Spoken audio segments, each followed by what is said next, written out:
So, Franco, just quickly tell me a little bit about yourself. Where did all of this start? So, this started a couple of years ago. I come from a refrigeration background. We did a lot of air conditioning work for the mines. And it sparked the interest that I have to diversify my business. And air conditioning leads on very well to heat pumps. Okay.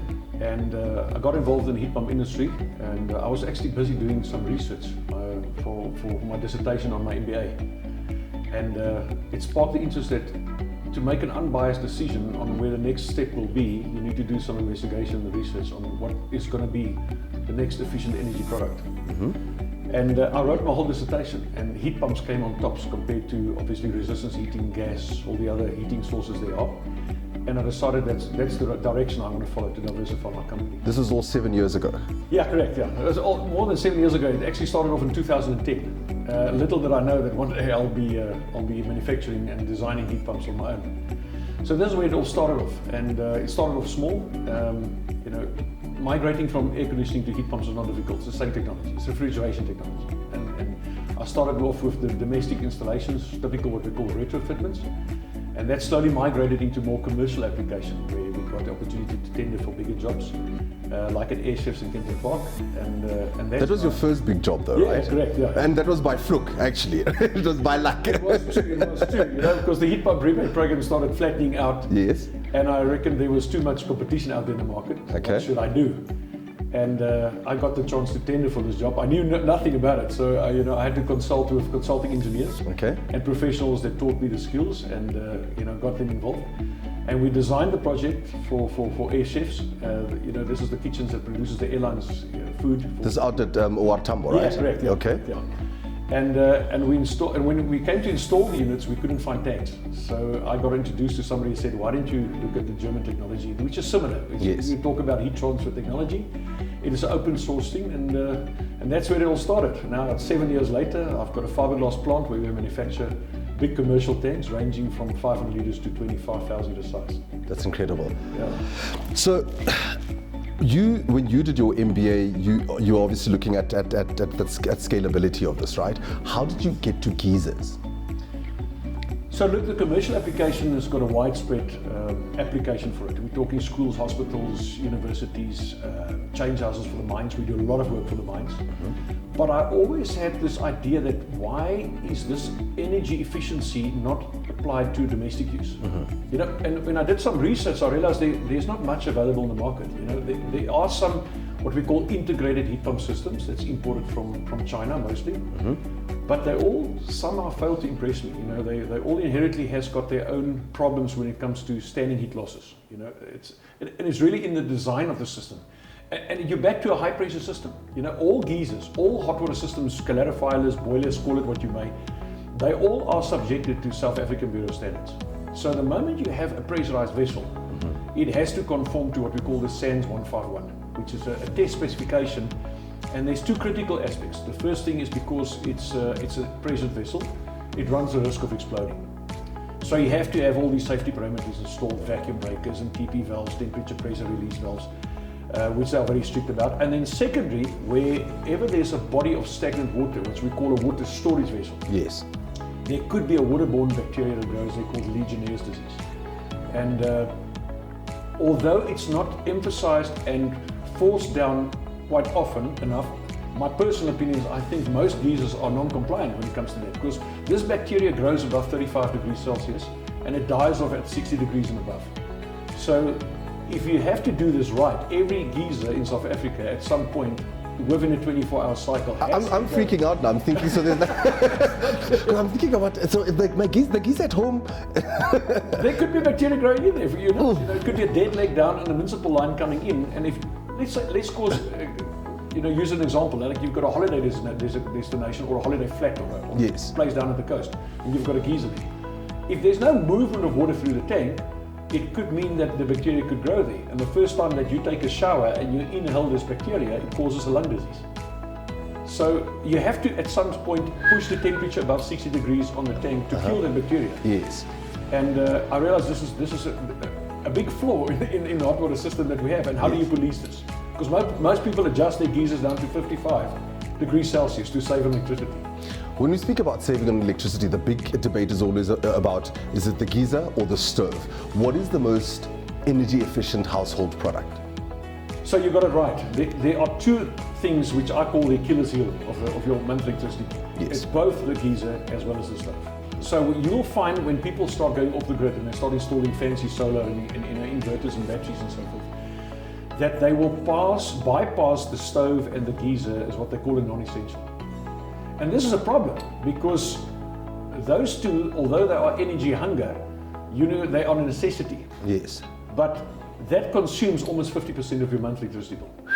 So if you've got an electricity bill in the region of 3,000 rands, 1,500 rands goes for hot water, mostly. Strictly to the geyser? Correct. Wow. Yeah. And that's where the problem lies. So imagine now us going off grid here and load shedding starts and the grid comes back on. What happens? All these geysers re-energize. And every 200 litre geyser consumes around 4,000 watts. So you can imagine what it does to the energy spike on the grid. So then your Magneto, your geyser that you have, Yeah. how different is it then from a normal geyser? So that's a valid point because first of all, it's a non-pressurized system. Okay, so we can throw that out of the window. There's no more risk of exploding geysers. There's no more sagging ceilings and stuff because the unit is not installed on the roof. It stands outside. It's built to withstand whatever the weather throws at it. It's a non-pressurized system fitted with high-pressure heat exchange coils inside. Now, to try to put this in. What does that mean? I was about to say, I'm getting an error message in my brain. Look, this is new technology that I've developed, and to step away from the conventional high-pressure system with resistance heating elements, we've now taken a tank. We no longer manufacture it from metal. We make it from plastic, which obviously is more durable. Okay. It's corrosive resistant, and because you use polypropylene, it's also UV stable. So the tank is built from the same material they use to build these big water tanks, that stands outside in the Kalahari on a tower. Yes, like those big JoJo tanks. Exactly, exactly the same material. And you know how long they last, How long does a boat last on water? That's how long they last. So we built a durable tank, very well insulated, so that we don't have the unnecessary standing heat losses compared to normal conventional geysers. And because the tank is non-pressurized, we fill the tank with water mixed with a glycol solution. I know it sounds silly, but this is really how it works. Wow. So it's taking a tank, filling it with a solution, putting a heat pump on top, which is energy efficient. Take the heat pump, heat the glycol solution up to 60 degrees Celsius, and when the machine switches off, it stands there like a charged battery. The heat exchange coil I was referring to is a metal stainless steel coil, which is corrugated stainless steel. Wow. Where your high pressure water comes from the municipal side, feeds into the coil, goes down to the bottom of the tank, and then spirals back around the stainless steel frame inside the tank to the surface. While it's doing that, it extracts the stored energy which is in the glycol. Because remember, you use the heat pump to heat the glycol, Yes. and then the glycol reheats the water that passes through the coil. And it happens so quick that in a millisecond from cold water entering at maybe 15 degrees in municipal pressure, it comes out at 60 degrees on this side while you're taking a shower. So it's like spinning and going up the tank, basically. Yes. So it just it's the same concept as a hose pipe that's rolled up and lying out in the sun, on your lawn. Yes. And when you open the tap, there's hot water coming out. Now imagine taking that hose pipe, putting it into a small container or in a tank, in this case a 200 litre vessel, And just replicating and that just process. replicating what the sun is doing to the hose pipe. That's incredible. That's what we've achieved here. Most of us live in our homes, anything between 10, 15 to 20 years, right? What is the lifespan though of a thermal tank? Can it last as long as, a normal household would? Yeah. Remember, we're using refrigeration technology. A heat pump is nothing but different but an air conditioner. Reverse air conditioning, it's the same technology that's in your fridge or freezer in your home. Okay. So last time you changed your fridge, some fridges last 30 years. Yes. It depends, obviously, a heat Longer than most marriages. So that's what we try to achieve. We're building a South African designed product, which we engineered, and we feel that this is a product that should last. If you're going to spend money, spend money on something that's going to outlast maybe yourself even.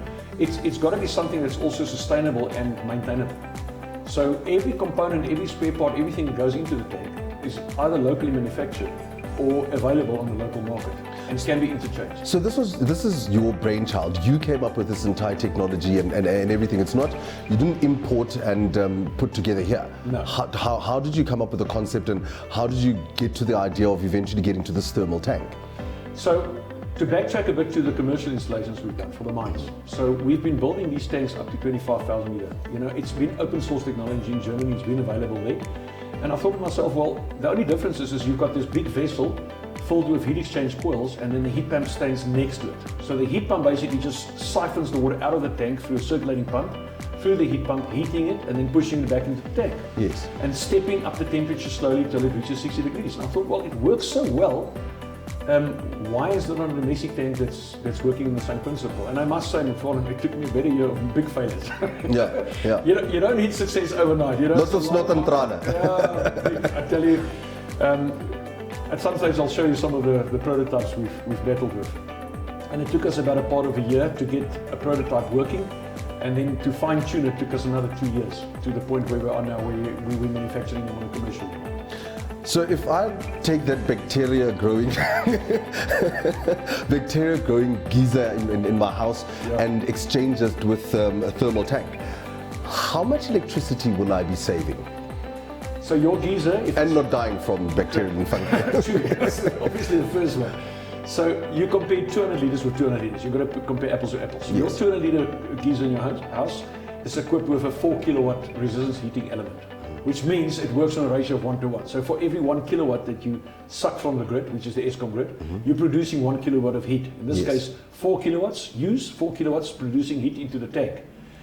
Our system, the thermotank, gives you the same quantity of water with a 3 kilowatt output heat pump on top, which only consumes 750 watts. I mean, we're talking 60+% saving. 60% saving. So if my bill, you say if your electricity bill is 3,000 Rand, half of it goes to your geyser, so that's about 1,500 Rand. Yeah. You're almost cutting that in half. So looking at about 500 Rand, 700 Rand saving. 750 easy, plus. So, Franco, what you're saying to me is that if you said your bill is about 3,000 Rand, half of that goes to your geyser, so about 1,500 Rand. Yeah. You're cutting that by half. So we're looking at a saving of about 500. More, around 60%. And I can say this with confidence. Look, we've done a lot of these tests. To give you an example, we're busy with a test as we speak right now. About 2 weeks ago, we installed a unit at Magneto Park, a very popular holiday resort near Harrisburg. They have to replace hundreds of these units.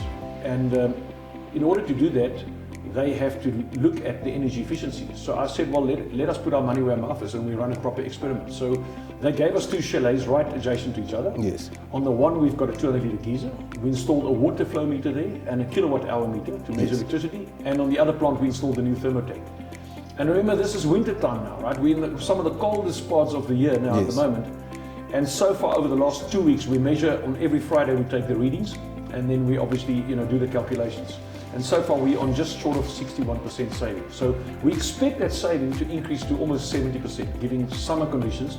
Because remember, heat pump is also reliant on atmospheric heat that it absorbs. So the efficiency performance will increase. And we expect it to raise to about 65, maybe even hit the 70% target on savings, a guaranteed fact. That's incredible. Yeah. That's incredible. Obviously, because of the problems that we have in South Africa, this is Eskom, right? Can we also run these geysers on a solar or on an inverter? Yeah, well, that's the whole idea. Part of my design idea from the beginning was also, why would I invent this? First of all, is because we take the risk of explosion away, because it's a non-pressurized vessel. Yes. And that way we're doing away with the SANS 151 requirement. And then secondly, it's got to be energy efficient. So what is the next step? With the load shedding schedules we are now, everybody's jumping on the bandwagon and installing solar. Yes. People will neglect the kitchen redo or the bathroom renovations and over. They will spend money on solar and inverters now because they want to keep the lights on, because it's also a security issue. Yes. So the mind shift has changed in South Africa. We're going solar because we want to keep the lights on. The problem is now when they install the solar system, they come to your house and they measure and they say, well, your kilowatts that you need for your household, including the geyser, might be a 10 kilowatt system. We're talking, I don't know, prices anything ranging from 250 to 300,000 rands for an installation as such. Yes. By installing the thermotank, what we're saying is we're reducing the energy use on your hot water system, so you no longer have to bypass your hot water system as a non-essential. Yes. With this, you can run off a little as a 3 kilowatt inverter. 3 kilowatt inverter? Yeah, that's basically entry level. Yes, that's entry level. That's almost like a car battery. So a 3 kilowatt inverter with 2 batteries and maybe 3 or 4 solar panels is enough to run this device. Sufficient. How long does the unit run for? When you started off the first time, remember you fill the tank with ice cold water, talking water 15 or 13 degrees wintertime temperature. Yeah. Because of the heat pump size that are selected, we can't go too big in order for us to be able to run this off an inverter. That's after all the whole idea. Yes. But at a running cost of 750 watts in an hour, it's hardly anything. So the unit will, for the initial startup, run about 4 hours to reach temperature up to 60 degrees. And thereafter, as and when you use water, it will obviously engage when the delta T in the tank drops by 5 degrees Celsius. Then the heat pump will come on and it will probably run for about an hour, maybe hour and a half. In the mornings when 2 people are showered, they'll probably run for about 2 hours and then switch off again. So once it reaches 60 degrees Celsius, the unit switches off and it just stands there like a charged battery. That's incredible. Yeah. Can we, we obviously in the age of technology, you spoke earlier on about, having holiday homes and that sort of thing. Can you also use it via Wi-Fi, switching it on and off, so that, once again, to save energy? Correct. So when I designed the unit, I've right from the word go, I insisted that it has to be different. So it is Wi-Fi compatible. So as long as there's a Wi-Fi signal where the unit is installed, you can operate this thing from anywhere in the world. You can set dates, times, functions. It's a standard home automation app that you install called Smart Life. You just download it from the App Store or the Google Play Store, install it, put in your credentials, put your Wi-Fi password and the credentials in there, and then obviously once you connect to the unit from your phone, you've got to do the pairing. Through Bluetooth, it'll obviously just transfer that information to the controller. And so, Franco, how would you convince someone to buy a thermotank? Why should they buy it? So look, first of all, we're sitting in an energy-starved country. And we know this load shedding thing is not going to be a thing of the past in the next couple of months, maybe even years. Yes. We know that it's not getting resolved anytime soon. Exactly. So what is the next big step? The next best step is for the public to look after themselves. They're installing solar, they're installing batteries, they're installing inverters, they're up in their security and so forth.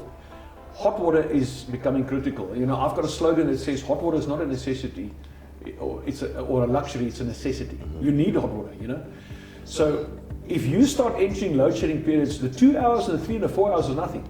Because what will happen is your geyser is hot, you're going to go into load shedding and you can use that water during that time. And once the power comes back on again, obviously the grid's going to supply you with electricity again and the geyser is going to heat up again. When we start going to the 6 and the 8 hour stretches, your water is going to go basically empty or cold in the geyser as you use it. There's nothing that replenishes it.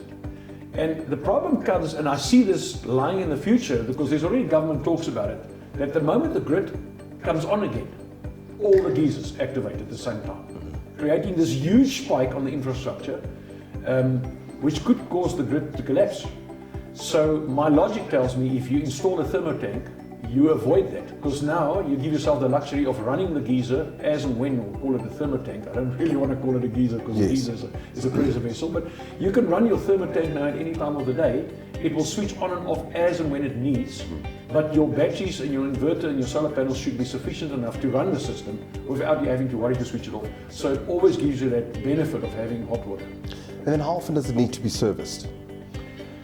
If there's no dust and major problems in the area where the unit is installed, I would say convenient once a year, just to keep it clean. There's not many moving parts. There's a little fan that drives the air through the evaporator, and then the compressor is electric motor. Everything else is really concealed.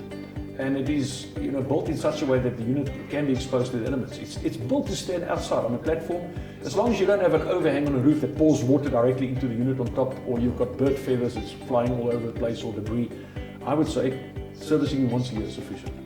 And if anything goes wrong, have you guys got capacity staff in all provinces that can come and service? Yes, we do. There's two things. So the unit, which I haven't mentioned, is also fitted with a 2 kilowatt backup element, like a normal conventional geyser. Yes. And the benefit of that is that if the heat pump should give you glitches or problems, it's still a refrigeration unit.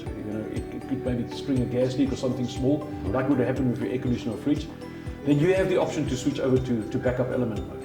And that gives us time, if you call it in one of our agents or one of our technicians, to come out. So far we have got nationally rolled out trained distribution agents as well as technical support.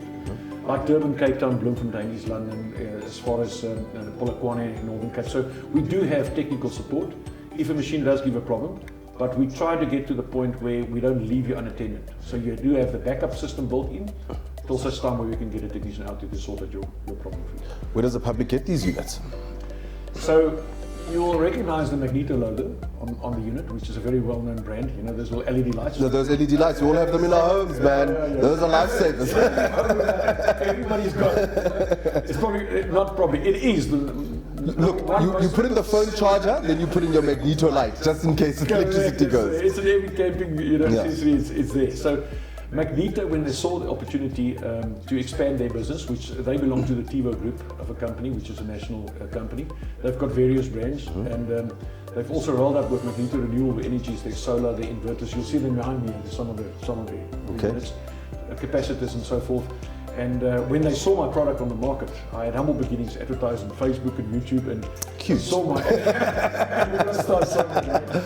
So they saw the product, and they were intrigued, and they sent some technical expertise here, and they were blown away when they saw the technology we developed, and they bought shares in my company. So they're also my strategic alliance business partners, and through the TiVo National Distribution Network, we've got hubs in all the major provinces where people can actually go pick up these units or buy it from one of their local distributors, which are trained, qualified installers. And Franco, so like humble beginnings, you are like a teacher. When did this all happen? When did all of this happen from an onderwyser? Yeah, it's true. Look, I consider myself an entrepreneur. I don't think I'm a smart man.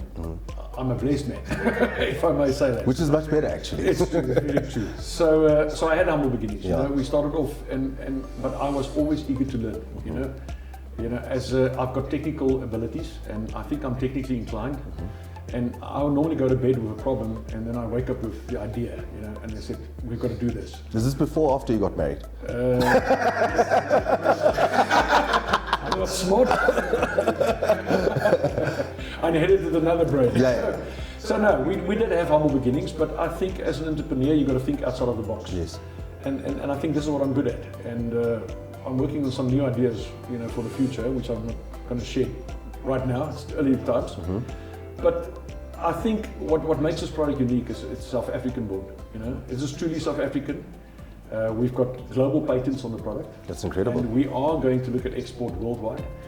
And I think my vision here is about having it local is lekker, and then it's about job creation. How many people are you employing so far? And how far and wide does this need to go? Well, I think there's no ceiling. You can't cap this. You can't saturate the hot water market. It's like saying, we're going to run out of geysers. Everybody needs hot water. Again, like I say, it's a necessity. Yes. It's not a luxury. And the more we get traction with the product in the market, the more people we can employ to install, the more accredited people we can train, and the more distribution agents we can set up and make our footprint wider, till such a point where we own or dominate the industry. And that's where we'd like to get. We know we're small and insignificant as it is now, but I think our energy crisis in South Africa is stimulate the drive to get this product to shelf. Well, good luck. Thank you so much. Appreciate that.